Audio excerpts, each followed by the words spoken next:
داغ فرزند ہے ہر داغ سے دنیا ہمیں برا یہ جراحت کسی بندے کو دکھائے نہ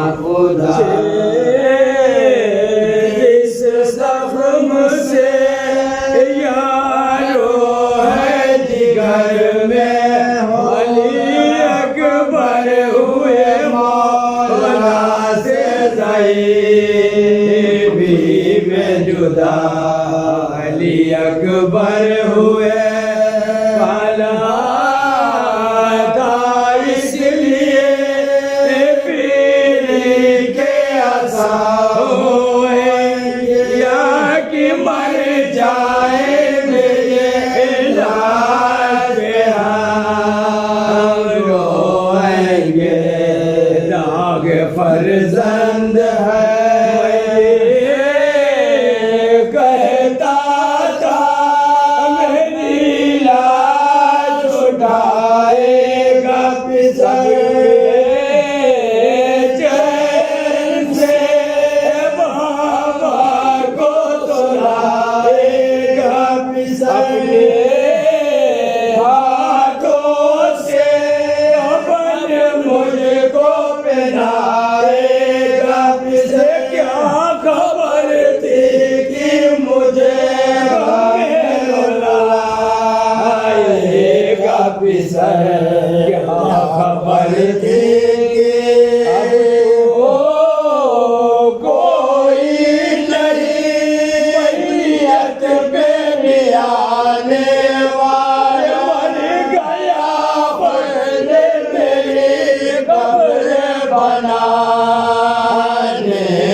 العلي العظيم حسبنا الله ونعم الوكيل نعم المولى ونعم النصير أعوذ بالله السميع العليم من الشيطان اللعين الرجيم بسم الله الرحمن الرحيم رب ادخلني مدخل صدق واخرجني مخرج صدق واجعل لي من لدنك سلطانا نصيرا الحمد لله رب العالمين والصلاة والسلام على أشرف الأنبياء والمرسلين سيدنا وشفيعنا وطبيب نفوسنا وحبيب قلوبنا أبي القاسم محمد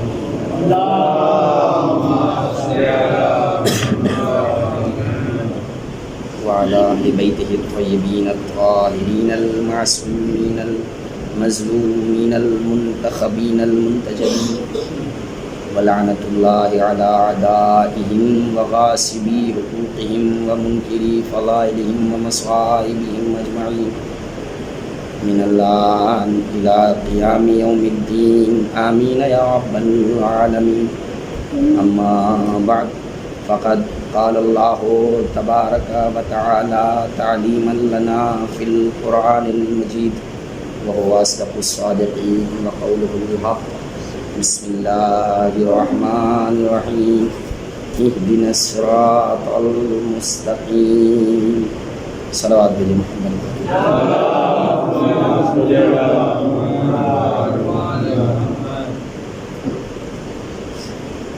عزیزان گرامی قدر، شب عاشور کی مناسبت سے میں نے آپ حضرات کی خدمت میں ابھی چند لمحات قبل فضائل اور مسائل دونوں مخصوص تاریخ کی مناسبت سے آپ حضرات کی خدمت میں پیش کیے، اور اسی سلسلے گفتگو کو آگے بڑھاتے ہوئے کہ صاحبان ایمان کی زندگی میں اہم ترین عمل جو ہونا چاہیے وہ یہ کہ انسان صبر کا مظاہرہ کرے. کربلا والی جماعت صابروں کی جماعت ہے، بے صبروں کی جماعت نہیں ہے. اسی سلسلے میں نے مجلس پڑھی ابھی، اور آج جو ابھی اس وقت جو باتیں رہ گئی ہیں اور جو ذہن میں آ رہی ہیں اس کو میں بیان کرتا ہوں. شریعت کی بنیاد اصل میں 3 چیزوں کے اوپر ٹکی ہوئی ہے. ایک کا نام ہے نظام ولایت، ایک کا نام ہے مرجعیت، اور تیسری چیز کا نام ہے عزاداری. عزاداری حسین، عزاداری ابو عبداللہ حسین. اور یہ تینوں چیزیں، ولایت ہو یا نظام مرجعیت ہو یا عزاداری، یہ تینوں الگ الگ نہیں ہیں، تینوں ایک دوسرے سے کنیکٹڈ ہیں، آپس میں ایک دوسرے سے جڑی ہوئی ہیں. لہٰذا اگر کوئی چاہے کہ ہم ولایت لیں گے ہم مرجعیت نہیں لیں گے، تو پھر اس کا مطلب یہ ہے کہ اس نے ولایت کو نہیں سمجھا. کہ ولایت کا مطلب ہی یہ ہوتا ہے کہ کوئی انسان تمام انسانوں کے اوپر حاکم ہو جائے. اب حاکم سے مطلب بادشاہ مت سمجھیے گا، حاکم کا مطلب یہ ہے کہ اس کا حکم ہمارے اوپر چلے، پھر ہم اس کے کہنے کے مطابق زندگی بسر کریں. تو یہی ولایت ہے. تو اب اگر کوئی ولایت کو سمجھ رہا ہے تو پھر اسے مرجعیت کو بھی تسلیم کرنا پڑے گا. اسی لیے میں نے کہا کہ ایک دوسرے سے جڑی ہوئی یہ چیزیں، اور اگر آپ مرجعیت کو لے رہے ہیں تو ولایت کو چھوڑ کر مرجعیت نہیں لے سکتے. یہی معاملہ عزاداری کا بھی ہے. تیسری چیز جس کے اوپر شریعت ٹکی ہوئی ہے اس کا نام ہے عزاداری. تو عزاداری کو بھی اگر ہم ولایت کے سائے میں نہیں انجام دے رہے ہیں اور مرجعیت کے ذریعے سے نہیں لے رہے ہیں تو پھر یہ سمجھ لیجیے انسان کتنی ہی عزاداری کیوں نہ کرے، اگر وہ مرجعیت کے راستے سے نہیں ملی ہے تو وہ دین کا غدار تو کہلائے گا، عزادار نہیں کہلائے گا. صلوات بھیجیں محمد وآل محمد پر. لہٰذا موجودہ حالات میں جو ہمارے علماء کہتے ہیں ہمیں اس کے اوپر عمل کرنا ہے. ہم نے مرجع بنایا ہی اسی لیے ہے کہ یہ جو مختلف زبانیں ہیں یہ بند ہو جائیں اور ایک کی زبان اور ایک کا حکم سب کے اوپر لاگو ہو جائے. تو ہمیں اسی لیے خیال رکھنا ہے کہ عزاداری کے سلسلے میں ویسے جب ہمارے مراجع کہہ رہے ہیں کہ آپ اپنے اپنے لحاظ سے انجام دیجیے تو ایک الگ بات ہے، لیکن موجودہ دور میں میں نے کہا اب مراجع کی باتوں کے اوپر عمل کرنا اور ان کی گائیڈ لائن کو دھیان میں رکھنا ہمیشہ ضروری ہے. اگر وہ کسی مسئلے میں حکم ان کا آ جائے تو یہ بات میں اس لیے کہہ رہا ہوں کہ ہمیں اور آپ کو اس چیز کو سمجھنا ہے. بہت سارے لوگ اکثر کہہ دیا کرتے ہیں کہ جو میں نے قرآن کریم کی آیت رکھی کہ اہدنا الصراط المستقیم، یہ جب بھی انسان زندگی میں کوئی بھی عمل انجام دے تو اس کے پیش نظر ہونا چاہیے کہ ہم صراط مستقیم کے مطابق عمل انجام دے رہے ہیں یا نہیں انجام دے رہے ہیں. اسی لیے میں نے آپ کے سامنے بات رکھی کہ اکثر لوگ کہتے ہیں کہ مرجع تو غیر معصوم ہیں، ہم ان سے دین کیوں لیں، ہم ان سے عزاداری کیوں لیں. تو پہلی بات تو یہ کہ اگر آپ ان سے نہیں لیں گے تو پھر آپ خطابت کے ذریعے دین لیں گے، اور خطابت کے ذریعے جو دین ملے گا آپ جانتے ہیں کتنا پریشان ہو جاتا ہے. ہمارے سامعین اکثر الجھ جاتے ہیں. مثال کے طور پہ کوئی ایک ٹاپک آپ لے لیجئے، اب دیکھ لیجیے مختلف خیالات ہیں. مثال کے طور پہ اتحاد بین المسلمین، مسلمانوں کے درمیان اتحاد ہونا چاہیے یا نہیں ہونا چاہیے. اب ہمارے درمیان 2 طرح کے ذاکرین آتے ہیں. بعض ذاکرین کہتے ہیں کہ اتحاد نہیں ہونا چاہیے، اور ان کی دلیل کیا ہے؟ کہتے ہیں رسول کے زمانے میں نہیں ہوا جب رسول نہیں کر پائے، ہے نا. اور بعض ذاکرین آ کے کہتے ہیں نہیں اتحاد ہونا چاہیے. تو پھر ہم مجمع پریشان کہ نیّر ذوالقرنین صاحب کی بات سنیں یا ان کی بات سنیں، کیونکہ یہ کہہ رہے ہیں کہ اتحاد بین المسلمین ہونا چاہیے اور یہ کہہ رہے ہیں نہیں ہونا چاہیے. تو ایسے ہی موقع پر میں کہا کرتا ہوں جب پریشان ہو جائیے تو نہ اس خطیب کے بات سنیے نہ اس خطیب کی بات سنیے. دین خطابت کے راستے سے لیجئے ہی نہیں, دین مرجعیت کے راستے سے لیجئے. صلوات بھیجیں محمد و آل محمد. جو ہمارے مراجع کہہ رہے ہیں اس لحاظ سے دین پر عمل کرنے کی کوشش کی. اور یہ بات میں اس لیے کہہ رہا ہوں کیونکہ ہمارے مراجع تنہا نہیں ہیں, ان کے سر پر امام کا ہاتھ ہے, ان کے اوپر امام حاکم ہے. اگر ان سے غلطی ہوگی تو امام اس کی اصلاح کریں گے. بس اب میرے سامنے اس وقت واقعہ آ رہا ہے اور میں سمجھتا ہوں کہ دین اسلام میں کوئی بھی واقعہ ہو, چاہے وہ عالم کا ہو یا قرآن مجید کی کوئی آیت ہو یا اسلام کی کوئی تاریخ ہو, اس کا مقصد کہانی سننا یا سنانا نہیں ہوتا ہے, بلکہ اس کا مقصد یہ ہوتا ہے کہ ہم اپنی زندگی سے جوڑ کر دیکھیں کہ ہماری زندگی میں یہ چیز قابل عمل ہے یا نہیں ہے, ہماری زندگی میں یہ چیز مفید ہے یا نہیں ہے. اس لیے ایک واقعہ آپ کے گوش گزار کر دوں. آیت اللہ خمینی صاحب کے زمانے میں جب آپ ایران میں انقلاب لانا چاہ رہے تھے کہ مراجع کے سلسلے میں یہ بات ہمارے ذہن میں صاف ہو جائے کہ مراجع کتنی قربانیاں دے رہے ہیں اور ان کی عظمت کیا ہے. آیت اللہ خمینی جب ایران میں انقلاب لانا چاہ رہے تھے تو نجف اشرف میں میٹنگ ہو رہی تھی, تو مشہد کا رہنے والا ایک آدمی جسے کتابوں میں ملتا ہے کہ مشہدی, اب مشہدی کا مطلب یہ کہ مشہد سے اس کا تعلق تھا, تو وہ میٹنگ میں شریک تھا. تو اس نے جملہ کہا آغا سے آیت اللہ خمینی سے, وہ کہتا ہے مجھے سمجھ میں نہیں آتا کہ ہم لوگ شاہ کو ایران سے باہر کیسے نکالیں گے. ابھی انقلاب آیا نہیں ہے, انقلاب لانا چاہ رہے ہیں. وہ کہہ رہا ہے مجھے سمجھ میں نہیں آتا کہ ہم شاہ کو ایران سے نکالیں گے کیسے. تو کسی نے کہا کیا بات ہے آپ کے پاس, آپ ایسا کیوں سوچ رہے ہیں. کہا کہ ہمارے گھر میں معمولی سا کرایہ دار آ کے رہنے لگتا ہے تو اس کو نکالنا, اس کو بھگانا مشکل ہوتا ہے. چہ جائے کہ ہم ایران سے جو ایران میں حکمراں ہیں ہم اسی کو نکالنا چاہتے ہیں. ایک بار اس نے بات کہی, امام خمینی خاموش رہے. دوبارہ پھر اسی نے بات بولا دی. اس نے سنا, اس نے سوچا کہ شاید امام نے بات نہیں سنی, اور اب جب بات نہیں سنی تو اس کے اندر اور جرأت پیدا ہو گئی, دوبارہ پھر وہی جملہ. تو پہلے جب کہا تھا تو امام خمینی خاموش تھے. کیوں؟ اس لیے کہ عالم اپنے شرف کا اظہار کرنا نہیں چاہتا ہے کہ دیکھو ہماری منزلت کیا ہے. لیکن جب اس نے دوبارہ کہا اور امام خمینی سمجھ گئے کہ اب اگر ہم خاموش رہے تو اس کی وجہ سے جو اور لوگ میٹنگ میں آئے ہوئے ہیں ان کا بھی عقیدہ کمزور ہوگا کہ ایران میں پتہ نہیں انقلاب آئے گا یا نہیں آئے گا. لہٰذا امام خمینی نے ایک جملہ کہا کہ یہ شخص کیسی باتیں کرتا ہے, العیاذ باللہ, کیا امام زمانہ نے ہم سے غلط کہا ہے کہ شاہ ایران سے چلا جائے گا. اب یہ بات میں نے کیوں کہی, یہ بات میں اس لیے کہہ رہا ہوں تاکہ ہم اور آپ سمجھیں کہ دین جب مرجعیت سے ہم لیں گے تو مرجعیت اس قلعے کا نام ہے جہاں پہ منمانی نہیں چلا کرتی ہے, شریعت بیانی چلا کرتی ہے. صلوات بھیجیں محمد و آل محمد.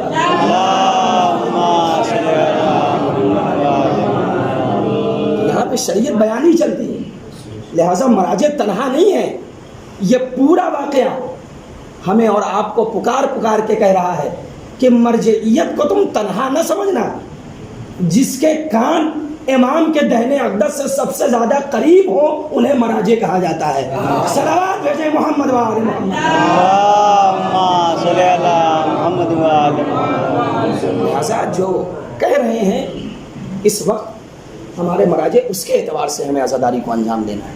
اور میں نے کہا کہ صبر کی بہت زیادہ ضرورت ہے اور ذمہ داریاں یاد رکھیے گا. اگر ہم نے کربلا والوں کے مصائب سن کے بس آنسو بہا لیے تو یقین جانیے ہم نے جو مصائب کا حق ہے وہ ادا نہیں کیا. جب تک ہم اپنی عملی زندگی میں اصحاب حسین کے کردار کو نہ اپنائیں. اصحاب حسین کیسے تھے, میں نے ابھی آپ کے سامنے طالوت اور جالوت کا واقعہ آپ کے سامنے قرآن مجید سے ذکر کیا کہ آپ دیکھیں کس طرح سے پورا واقعہ آپ کے حوالے کر چکا ہوں. جو بات نہیں پڑھ سکا ہوں اسے آگے بڑھا رہا ہوں کہ آپ دیکھیں کہ ذمہ داریاں کس طرح سے بٹی ہوئی ہیں. پورا واقعہ آپ کے پیش نظر ہے کہ جناب اشمعیل پیغمبر کے پاس قوم بنی اسرائیل آئی تھی اور کہا تھا کہ ہمارے لیے ایک لیڈر کا, ایک بادشاہ کا انتخاب کر دیجیے. تو انہوں نے طالوت کو بنایا. اچھا کہہ کس سے رہے ہیں؟ جناب اشمعیل پیغمبر سے. جناب اشمعیل اگر چاہتے تو جالوت کو قتل کر سکتے تھے, مگر جناب اشمعیل نے جالوت کو قتل نہیں کیا.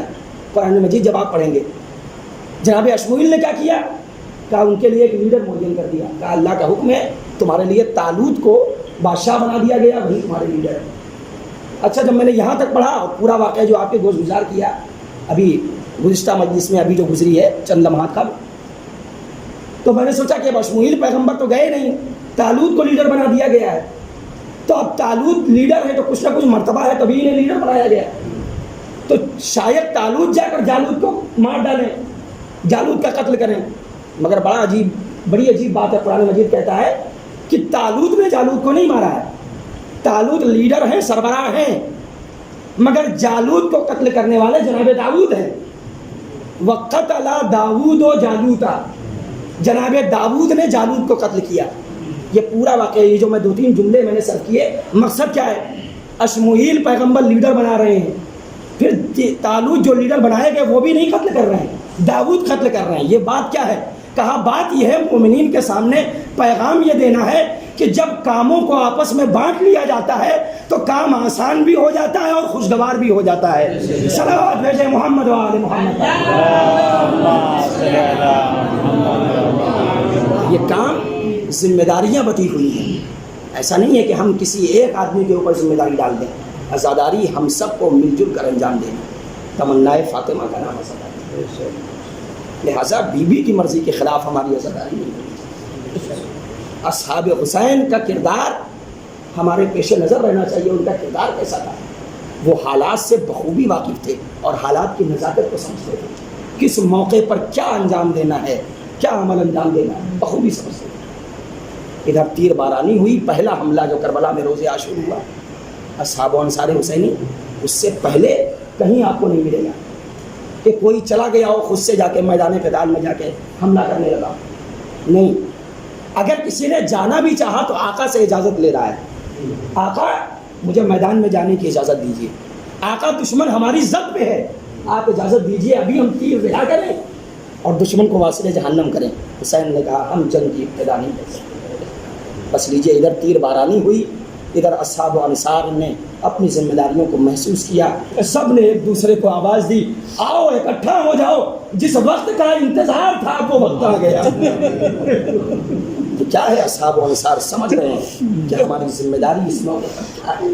بس ہاں, ان واقعات کو آنسوؤں کے سائے میں سن لیجئے اور ان واقعات کو اپنی زندگی میں عمل میں لائیے کہ آخر ہماری ذمہ داریاں کس موقع پر کیا ہوتی ہیں. اب اصحاب و انصار نے دیکھا کہ تیر برس رہے ہیں, ایک دوسرے سے بات کر رہے ہیں. جو گھوڑے کے ساتھ کربلا میں تھے وہ تمام اصحاب باوفا گھوڑے پر سوار ہو کر آقا کے خیمے کی نصرت کر رہے ہیں کہ خیام حسینی تک تیر نہ پہنچنے پائے. مگر میں نے مقتل میں پڑھا ہے کہ گھوڑوں کے ٹاپوں کے درمیان بھی تو جگہ تھی. اصحاب و انصار نے دیکھا کہیں ایسا نہ ہو کوئی تیر گھوڑوں کے ٹاپوں کے درمیان سے خیام حسینی تک پہنچ جائے.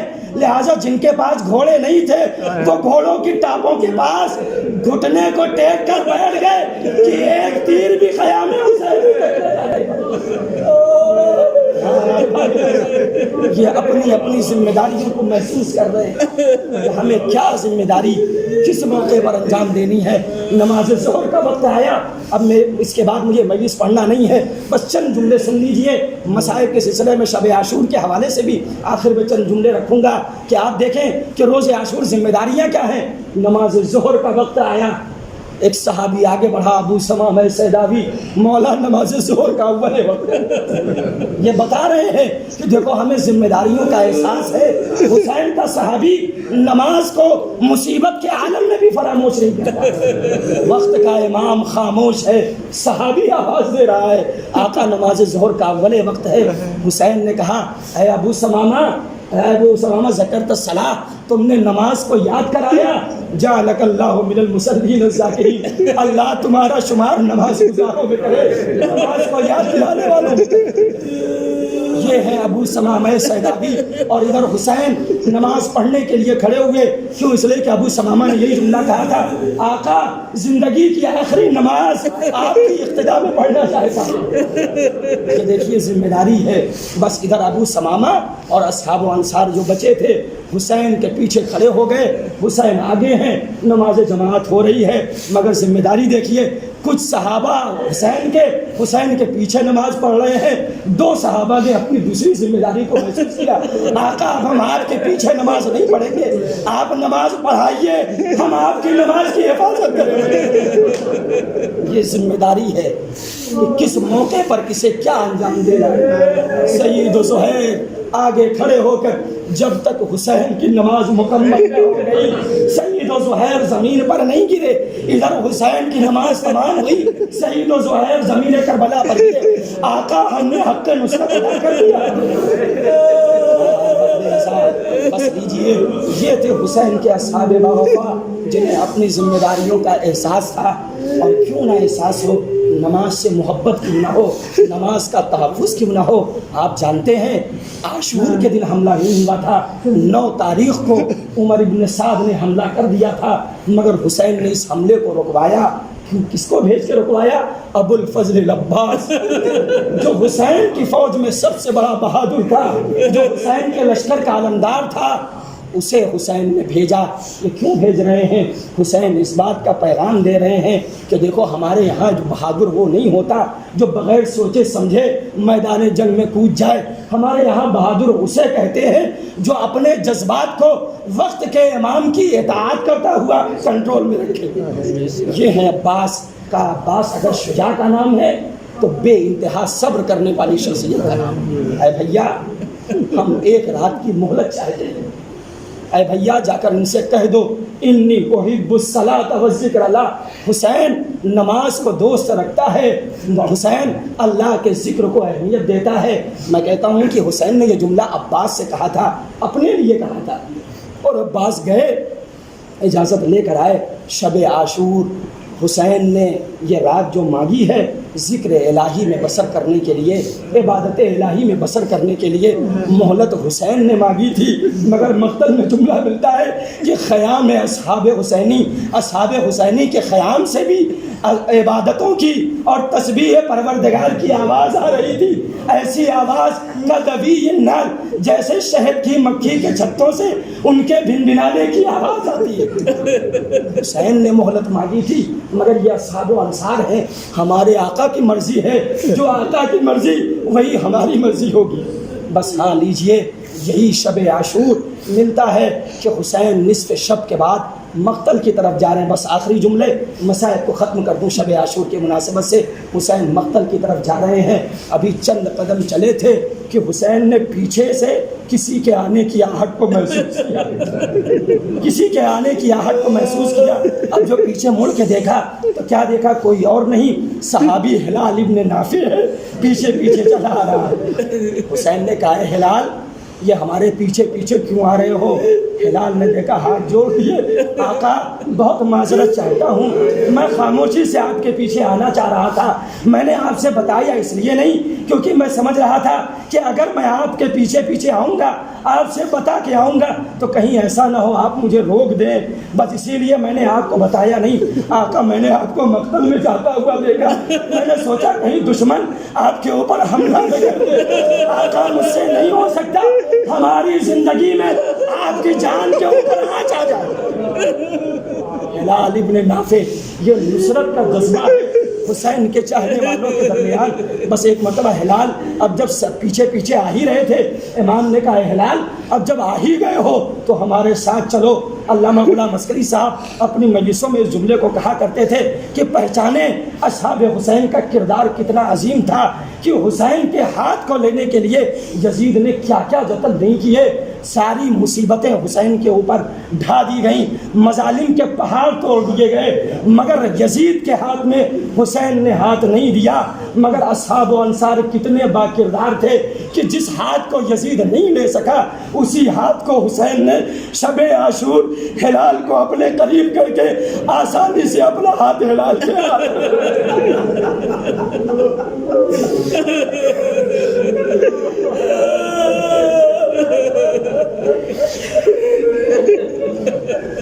آسانی سے حسین نے اپنے ہاتھ کو ہلال کے ہاتھ میں دے دیا۔ اے ہلال اب جب آ ہی گئے ہو تو ہمارے ساتھ چلو۔ اب حسین ہلال کو لے کر مقتل میں جا رہے ہیں، اور مقتل میں جانے کے بعد ایک مقام پر پہنچے۔ کہا ہلال اس مقام کو دیکھ رہے ہو؟ کہا آقا دیکھ رہا ہوں۔ کہا ہلال اس مقام پر میرا کڑیل جوان اکبر سینے پہ نیزے کا پھل کھائے گا۔ اے ہلال کوئی نہ ہوگا، میں اپنے کڑیل جوان کے سینے سے نیزے کا پھل نکالوں گا۔ امام ایک ایک مقام بتا رہے ہیں، اے ہلال کل تم اس مقام پر شہید کیے جاؤ گے، کل تم اس مقام پر قتل ہوگے۔ اے ہلال وہ فرات کے کنارے دیکھ رہے ہو، وہاں پر میرا بھیا عباس دونوں شانے قلم کٹا کے آرام کرے گا، دونوں شانے کٹا کے آرام کرے گا۔ اے ہلال اس مقام پر جب کوئی نہ رہے گا میں اپنے ششماہ اصغر کو لے کر فوج اشقیاء میں آؤں گا۔ حسین ایک ایک کی شہادت کو بیان کر رہے ہیں اور شہادت کی جگہ کا بھی تعارف کروا رہے ہیں، پہچانوا رہے ہیں۔ حسین مصائب بیان کرتے کرتے مقتل کا تعارف کرواتے ایک مرتبہ حسین نے محسوس کیا کہ ہلال صحیح سے گفتگو کی طرف متوجہ نہیں ہو رہے ہیں، کبھی دائیں دیکھتے ہیں کبھی بائیں دیکھتے ہیں۔ امام نے کہا اے ہلال یہ تم کیا کر رہے ہو؟ وقت کا امام تم سے مخاطب ہے اور تم دائیں بائیں دیکھ رہے ہو۔ کہا مولا میں آپ کی آواز سننا چاہتا ہوں مگر مولا انصاف سے بتائیے میں کیا کروں؟ اے مولا مجھے اس بیابان میں کسی بیوی کے رونے کی کہا ہے ہلال کیسی آواز ہے؟ مولا بتا نہیں سکتا، بڑی جگر خراش آواز ہے مولا، میرا کلیجہ پھٹا جا رہا ہے مولا، میں بیان نہیں کر سکتا کہ کس طرح سے گریہ ہو رہا ہے مولا، بس ایک جملے میں سن لیجیے۔ ایسا محسوس ہو رہا ہے جیسے کوئی بوڑھی ماں کسی جوان بیٹے کے اوپر گریہ کر رہی ہو۔ اے ہلال حسین نے آواز دی، تم نے پہچانا نہیں، یہ کوئی اور نہیں میری ماں فاطمہ زہرا ہے۔ ارے جب سے ہم نے مدینہ چھوڑا میری ماں نے لہر چھوڑی، یہ میری ماں جب تک میں سرزمین کربلا پہ آرام نہیں کروں گا، میری ماں میرا ساتھ۔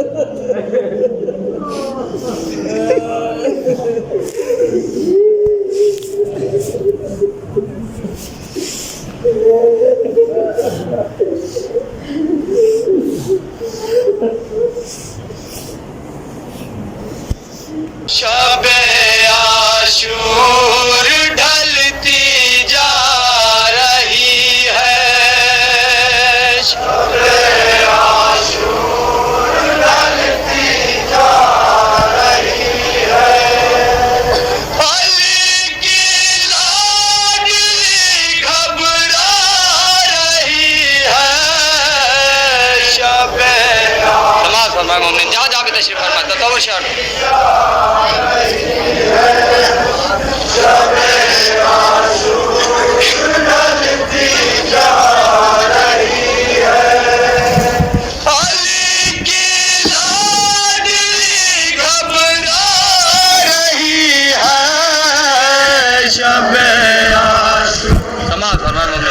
تشریف فرما۔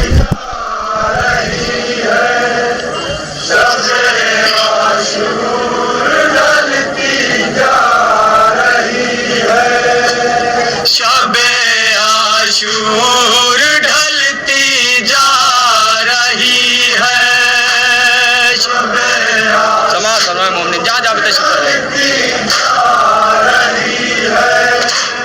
زمین چپ ہے فلک سہما ہوا ہے، دل زینب پریشان ہو رہا ہے، زمین چپ ہے فلک